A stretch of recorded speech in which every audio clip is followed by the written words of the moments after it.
Video begins with a hyper-detailed, black and white animation. A lone figure stands on a windswept cliff, their cloak tearing in the gale.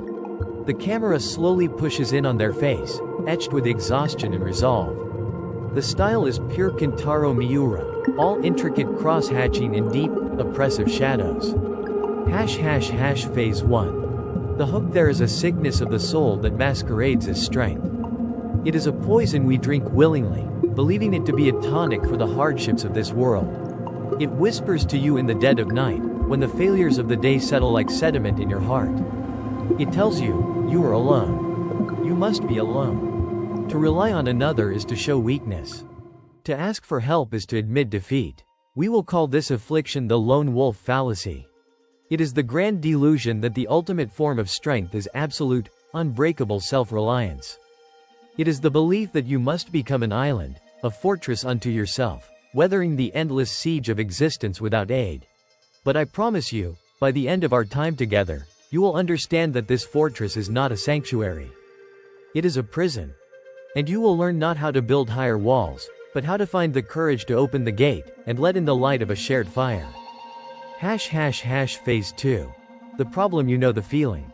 It coils in your gut when a project at work becomes overwhelming, when a personal crisis threatens to drown you. A hand is offered, a voice asks, "Are you alright? Can I help?" And the words form on your lips, a reflexive shield: "I'm fine. I've got it." You say this not because it is true, but because you believe it must be true. Inside, a different story unfolds. You feel the strain, the splintering of your own resolve under a weight that was never meant to be carried by one. You see the path ahead, shrouded in fog, and every step is a guess.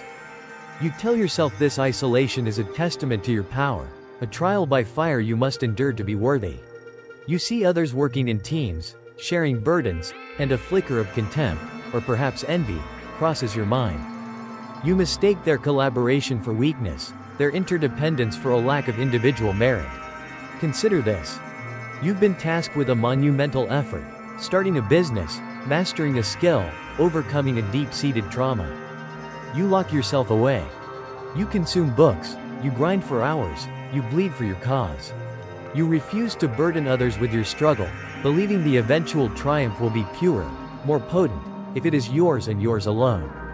You tell yourself, no one else could possibly understand what this means to me.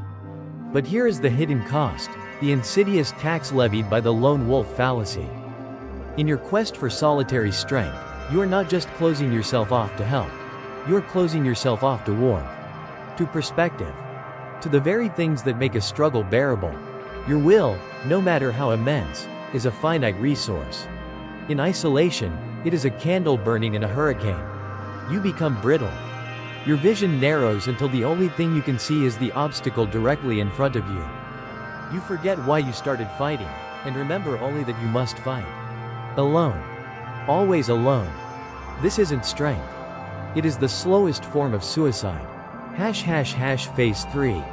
Solution: to understand the antidote to this poison, we must turn our gaze to a world of profound darkness, and to a man who is the very embodiment of the lone wolf. The Black Swordsman Guts. For a time, he believed his strength was measured only by the size of the sword he could swing, and that he had to swing it alone. But in a rare moment of reflection, long before his world was consumed by fire and betrayal, he spoke of a simple, yet profound truth. He spoke of the Bonfire of Dreams. He saw people gathered around a fire, each drawn to its warmth and light. He saw a leader, Griffith, who was the fire itself, a roaring inferno of ambition that drew others in, gave them purpose, and made their small, individual flames part of something magnificent. The lesson here is not simply to have a dream. That is trivial. The profound insight is in the nature of the bonfire itself. It is a symbol, a powerful metaphor for the solution to the lone wolf fallacy. To escape the prison of isolation, we must understand the three fundamental principles of the bonfire. First, the principle of shared light. A single torch held by a lone traveler can illuminate a few feet of the path ahead. It is enough to avoid the next pitfall, the next grasping root. But a great bonfire, fed by many, throws light in all directions. It reveals the entire landscape. It shows you the mountain in the distance, the river to the west, the forest to the east. When you are alone, you are consumed by the immediate threat. Your focus is narrow, tactical. When you share your struggle with trusted companions, they cast their own light from different angles. They see opportunities you missed. They see threats you didn't anticipate. They illuminate paths you never knew existed. Your solitary struggle is a desperate fight for survival. A shared struggle is a strategic campaign. Second, the principle of transferred warmth. Your will is a flame. It can burn brightly, but it is also susceptible to the cold winds of failure, doubt, and exhaustion. There will be nights when the darkness is so complete, the despair so chilling, that your own flame gutters and threatens to die out completely. In these moments, your own strength is not enough. This is where the bonfire becomes your salvation. The warmth of a companion's belief in you, the steady heat of their presence, can protect your flame and transfer just enough energy to help it endure the night. When your will fails, you can borrow theirs. When your hope is gone, you can find shelter in theirs.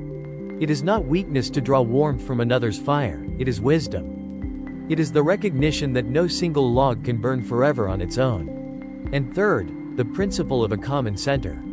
A bonfire is more than just a source of light and warmth. It is a destination, a gathering place. It gives scattered individuals a reason to come together and a common point of reference. A shared goal, a collective dream, transforms individual suffering into a meaningful, communal effort.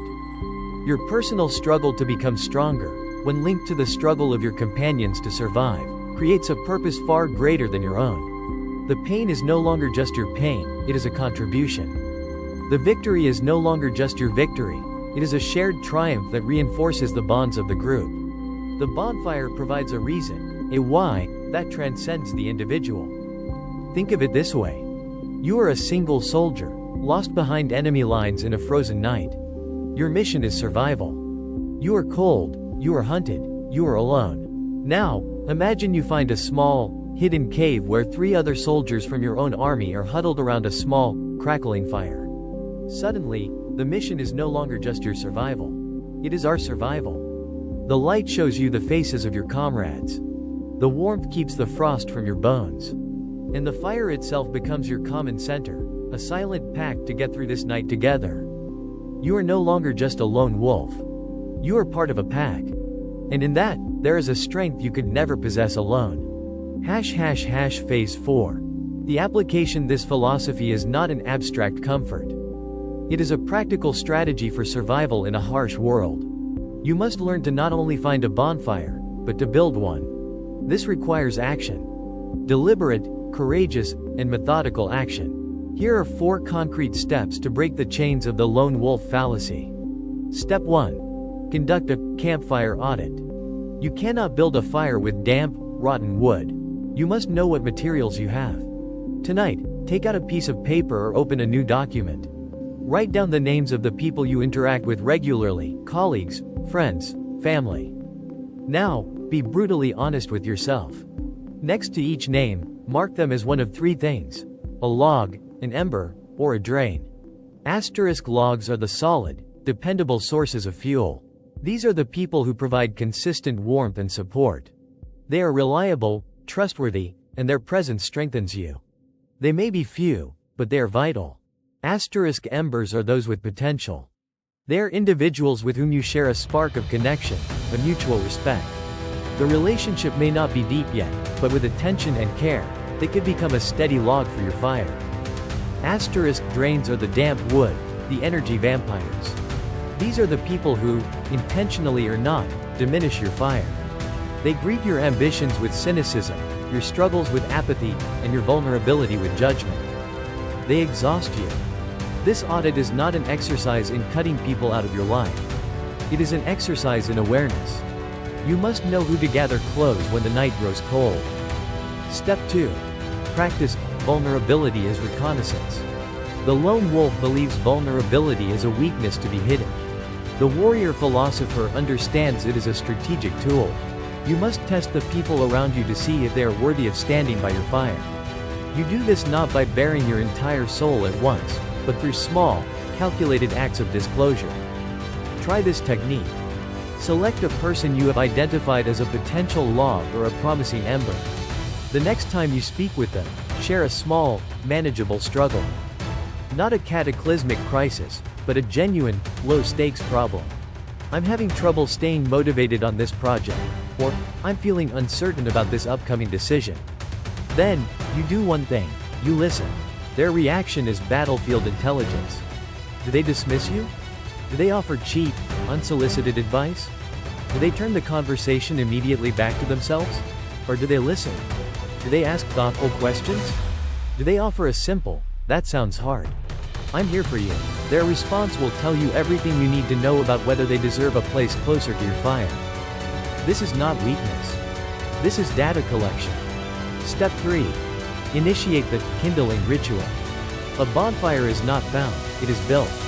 You cannot expect warmth from others if you are unwilling to offer it yourself. The surest way to foster true companionship is to be a true companion. This means shifting your focus from seeking support to providing it. Your task is this.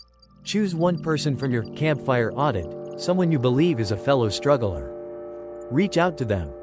Ask them how they are, and then commit to the radical act of shutting up and listening. Do not offer solutions unless they are explicitly asked for.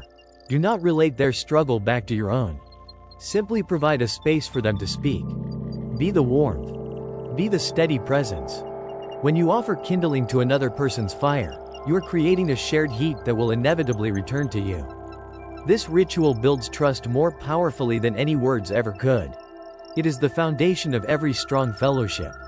Step 4. Articulate the shared banner. A group of people shivering in the dark is a crowd. A group of people gathered around a bonfire with a common purpose is an army. Your final step is to transform your small circle into a true fellowship by defining a shared objective, a banner under which you can all march. This does not need to be a grand, world-altering quest. It can be simple. Sit with your trusted logs and embers and articulate a common goal. Let's all hold each other accountable for finishing our degrees this year. Let's support each other in getting physically healthier over the next 6 months. Let's make sure our team delivers the best damn project this company has ever seen. By giving your bonfire a name, a purpose, a shared dream, you elevate it. Your individual struggles are now contextualized within a larger narrative. My struggle helps you, and your struggle helps me. We are no longer just individuals surviving near each other. We are a unit, fighting for a common cause. This is the final step in shattering the lone wolf fallacy. Phase 5. The proof the validity of this philosophy is not a matter of faith. It is carved into the very narrative of the struggler's journey. Look again at the Black Swordsman. After the horrors of the eclipse, Guts became the perfect, tragic incarnation of the lone wolf fallacy. He pushed everyone away. He believed his quest for vengeance, his war against the darkness, had to be a solitary one. He thought companionship was a liability, a weakness that his enemies would exploit. And what was the result? His journey was a self-destructive spiral into madness and despair. He was relentless, yes, but he was also unraveling. His humanity was fraying. The brand of sacrifice on his neck was a physical mark, but the true brand was the isolation he inflicted upon himself. It was only when he failed, when he collapsed under the weight of his own armor and his own rage, that he was forced to accept the help of others. When he reluctantly allowed Farnese, Serpico, Isidro, and Shirk to join his quest, everything changed. They did not diminish his strength, they focused it. They were not a liability, they were his anchor to reality. Shirky's magic protected his mind when the Berserker armor threatened to consume him. Farnese's care for Casca allowed him to focus on the path ahead. Isidro's foolish bravery and Serpico's cunning provided new tactical possibilities. They formed a new bonfire. The goal was no longer just his revenge. It was their survival. It was about getting Casca to a safe place. This shared purpose gave his endless struggle a new, more profound meaning. He did not become weaker by accepting them. He became, for the first time in a long time, truly powerful, because his strength was now sustainable. He was no longer just a lone wolf howling at a blood-red moon. He was the guardian of a small, flickering flame of hope in a world drowning in darkness. This is not mere fantasy. This principle is reflected in the hardest realities of our own world. Look at the research in psychology on post-traumatic stress disorder. The single greatest predictor of recovery is not individual toughness or willpower. It is the presence of a strong social support system. It is the veteran who can speak with his old unit, the survivor who can confide in their family. The warmth of the bonfire literally rewires the traumatized brain. Consider the history of elite military units, from the Spartans at Thermopylae to modern special forces. Their legendary effectiveness is not born from a group of individual super soldiers. It is born from a bond of absolute, unconditional trust. Each soldier is a master of their craft, yes, but their true power comes from the knowledge that the person to their left and the person to their right will without question lay down their life for them, and for the mission. They are a living, breathing bonfire of purpose. The logic is undeniable. An existence defined by struggle is a long and brutal winter. To believe you can survive it alone is the ultimate form of hubris. You will freeze. You will starve. Or you will be picked off by the wolves that hunt in the dark. Companionship is not a luxury. It is a fundamental, strategic necessity for long-term survival and ultimate victory. Phase 6. The call to action. You have listened. You have understood. Now, you must act. The darkness does not wait.